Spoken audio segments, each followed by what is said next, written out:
I will step away for a great and very important training. Gotham City should not worry. They are in good hands, under the care of the Bat family. Welcome to a new video on the NEGAYO channel.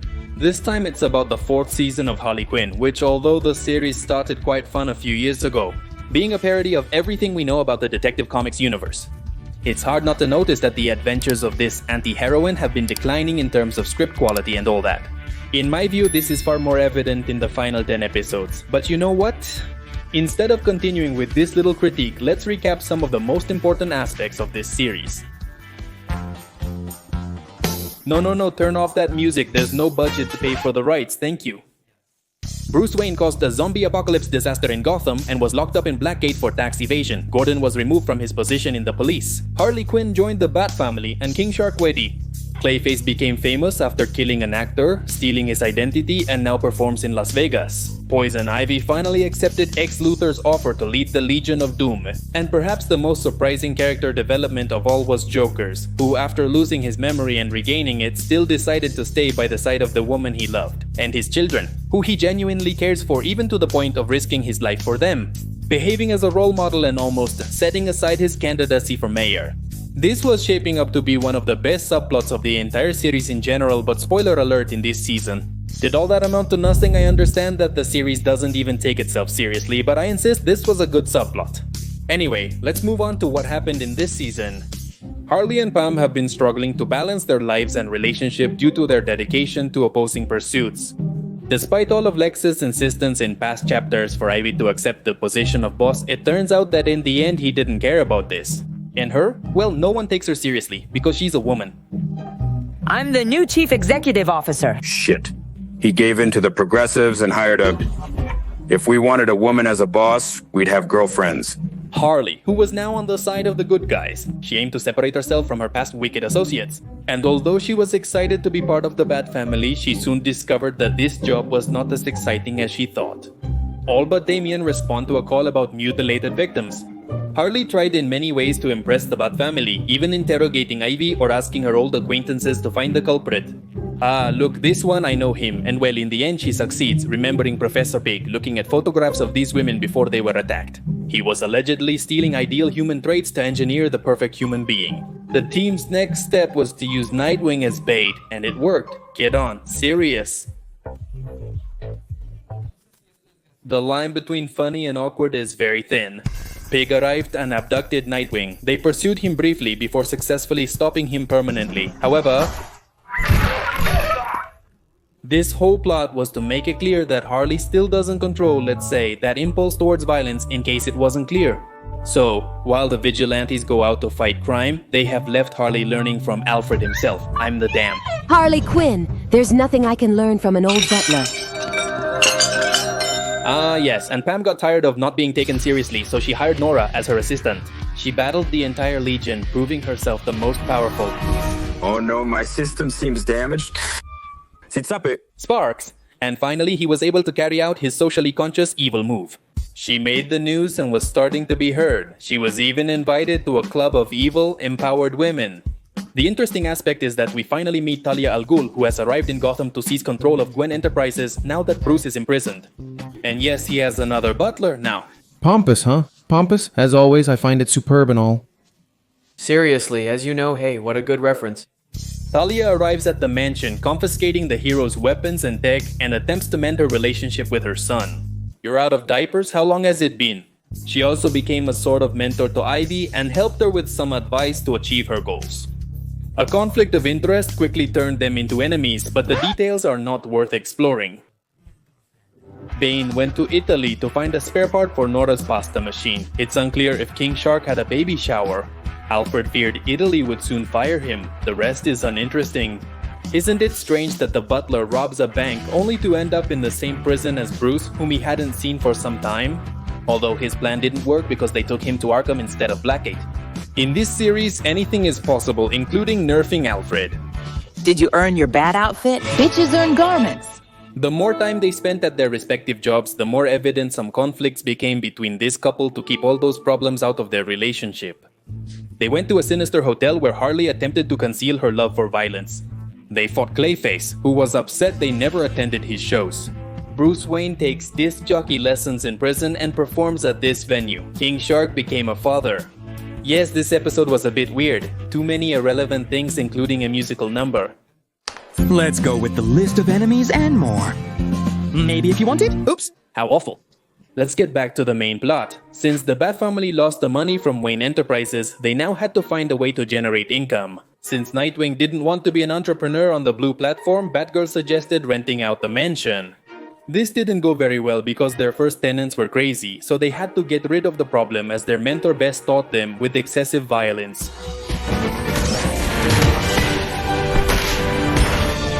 Meanwhile, Ivy spent the whole day at an evil convention organized by Lex on the moon. She was annoyed for not having time on any panel. Despite being the boss of all the villains, she did decide to start meddling to earn the approval of Steppenwolf, a villain quite admired here. Lex Luthor found all of this quite annoying as this woman was overshadowing him. He presented a regenerating ray for the Earth's ozone layer, but no one cared, so he ended up kicking everyone off the moon. There were many deaths, but don't worry, nothing happened to Ivy. Joker felt jealous for not being invited to this important convention, so out of nowhere he decides to return to crime. They squandered a promising subplot with this. Worse still, he easily persuades his family to turn evil. Let's go with Jim Gordon, one of my favorite characters early on, but who inevitably, like the others, has lost most of his charm.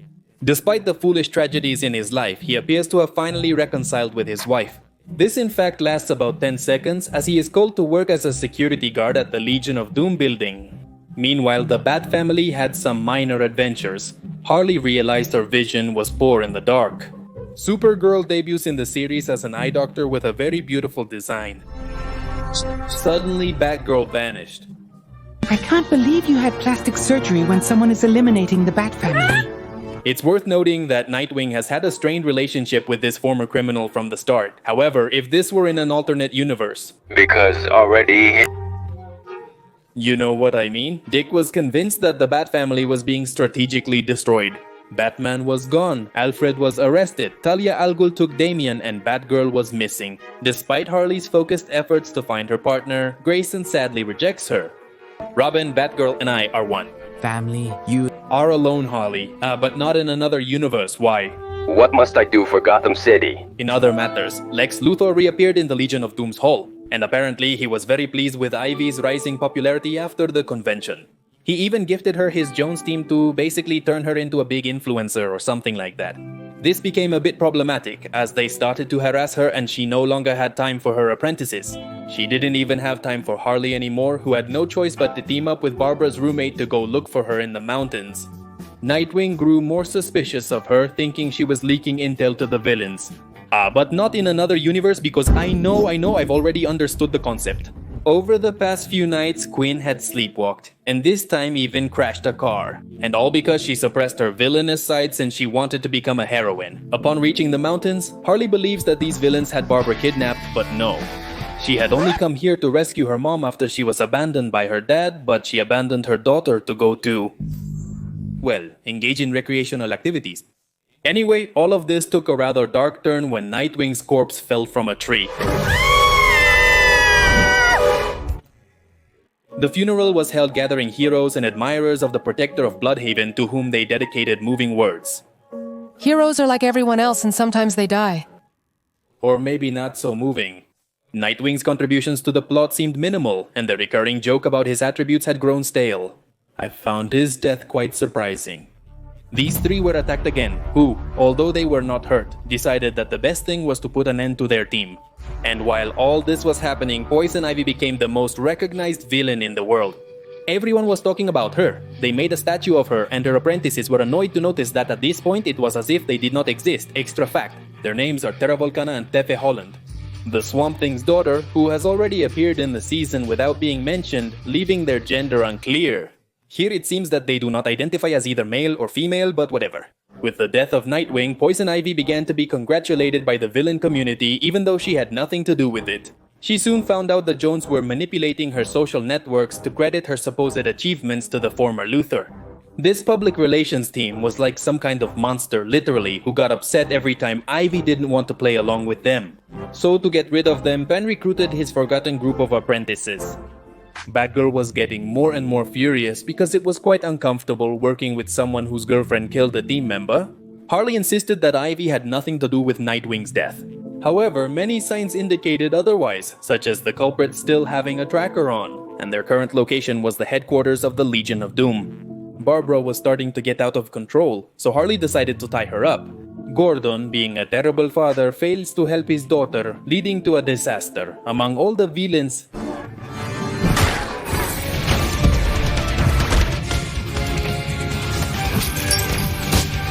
Ivy was also sabotaging a children's contest full of references to find the little poison ivy. She infuriated the Jones so much that they transformed into a giant monster that ended up being defeated by her and her new team.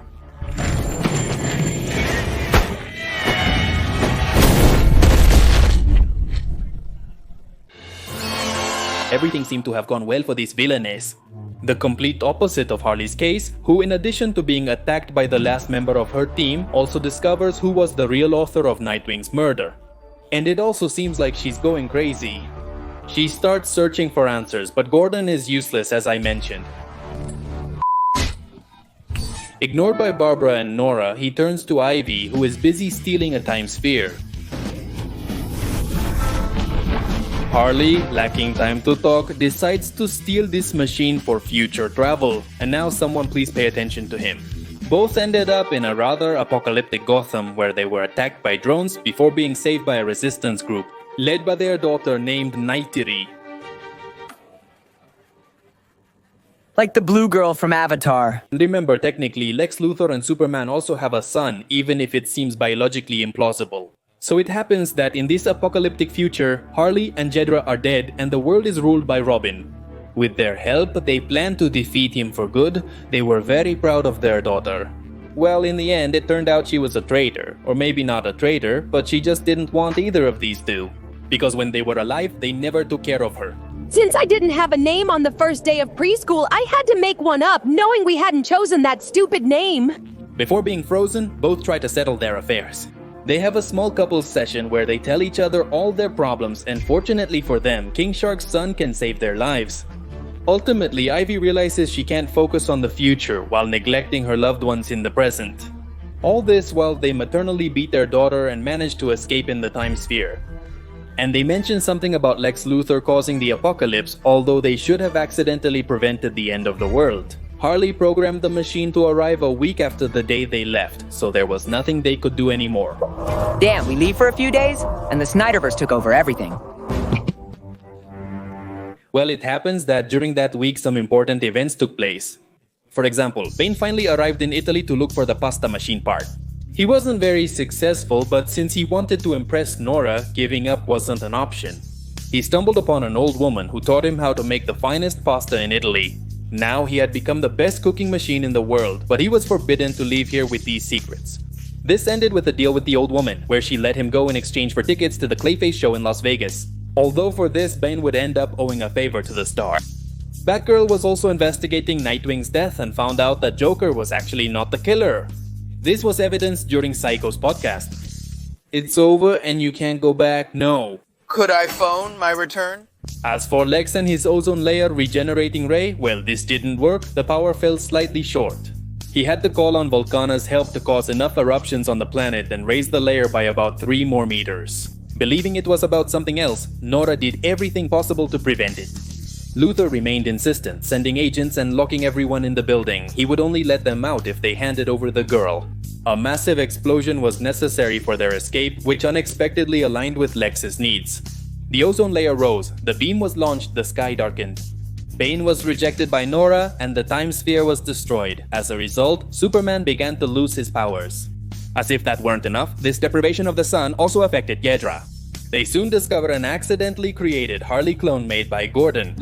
Don't ask what sense this makes. I told you anything is possible here. Somehow they had a cloning machine in the kitchen. This Harley had been covering for the original Harley in her heroic activities with the Bat family. She even offers to support Ivy in defeating Lex by suggesting she meet with the Legion of Doom's board of directors to vote against and fire him. So far so good, except that out of nowhere, the Harley clone reveals who was responsible for the murder of Nightwing. Who is the fucking killer? Will, is it you, buddy? Pop! No, I don't believe you!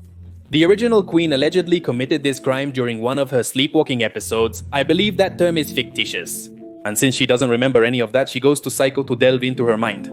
And yes, it was all true. Psycho was eager to talk about this on his podcast, so Harley had to kill him too. Luckily, Flash is very fond of jokes here, and his personality is as awkward as Ezra Miller's portrayal of him. Harley tricked him into going back 5 minutes in time and fix things. The clone Harley decides that the best thing to do is to arrest her counterpart and take her place. And even though the imposter is temporarily detained, she does not give up chasing the original Harley and meeting her end by falling from the Gotham police building. She was also blamed for Nightwing's murder, although it was known to be untrue. Conversely, Ivy killed the person most crucial to removing her ex from the Legion's board. She was also beaten by Bane on television, repaying her debt to Clayface. Luckily, this guy's wife turned out to be one of the victims that Harley helped at the beginning of the season. To return the favor, she helps Ivy get rid of the ex permanently. The ray blocking the sun was deactivated, but... Doesn't this feel like a victory? Moreover, Harley, no longer pursuing heroism, sees Cassie's death.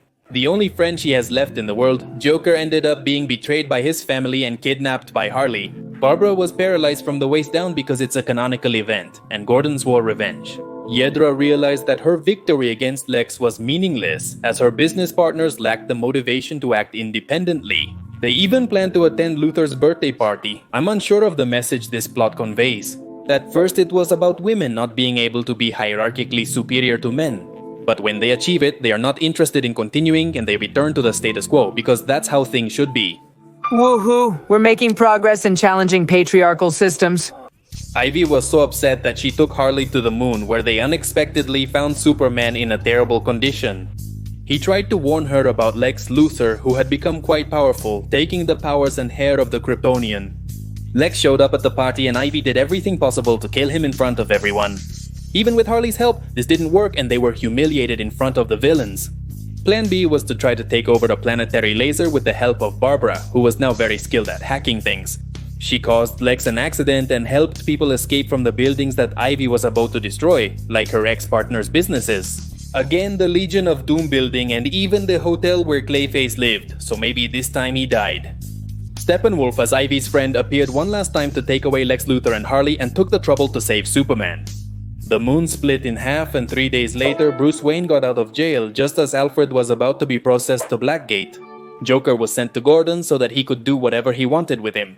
The moon was repaired and Harley, Hydra and Barbara were called by Catwoman, who discovered that Nightwing's corpse had disappeared. And now that no one here belonged to any team, they decided to form an alliance, taking the name Gotham's Sirens. What about the birds of prey? I'm not a bird. You know, and well, I guess it was to be expected. Talia was responsible for taking Dick Grayson and resurrecting him, and now he will seek revenge on his killer.